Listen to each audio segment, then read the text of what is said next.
כן, בטח. יופי. סתירי את הפה שלך. מתי עם... כאן. היה טעים. אתה יודע כמה פעמים אפשר להגיד את זה? לא להפקה, אני אומרת את אותו הדבר, יאללה. השבוע יצא סרט חדש בשם הטיטניק.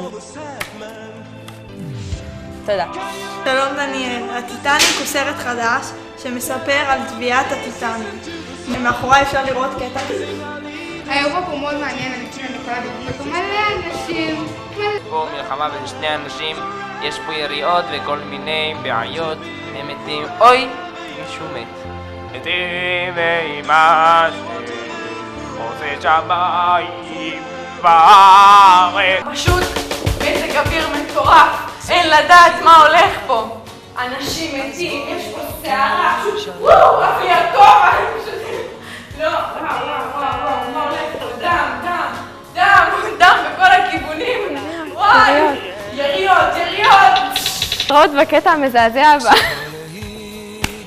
איך אתה מעז? תצא מפה. שלומית, אני אוהב אותך, אתה אהבת חיי, אני לא יכול בלעדייך, בואי שלומית. אתה בגדת בי. פעם בשנה, אם לא יותר. עוסקת? לא עוסקת, יושב בבית, היא זקנה, במה היא יכולה לעשות? הכי טוב, תודה רבה ראובן. אנחנו נהיה גם מחר, לילה טוב. ביי, להתראות. אני ילדה קטנה, אני בת 16, אתה לא צריך לשמור עליו. מה? גם ככה אמרו לו תבוא, נזרתי על הכיסא. אמרו לי. שלום, מה נשמע? בסדר, מה איתך? למה עכשיו מעצבנת אותי? לא פגע בי? לא פגע בך. לא פגע בי? לא פגע אני לא בך. רואה בעין שמאל. אתה רציני תגיד לי? אני יכול לסדר גם שלא תראי בעין ימין. לא תודה.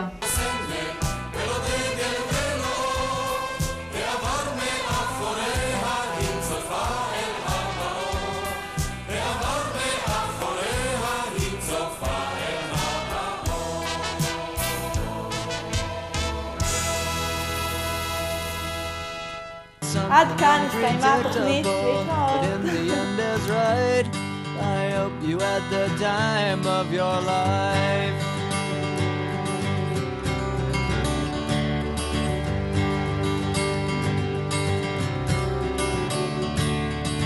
So take the photographs and still frames in your mind, hanging on a shelf in good health and good time. Tattoos and memories and dead skin on trial. For what it's worth, it was worth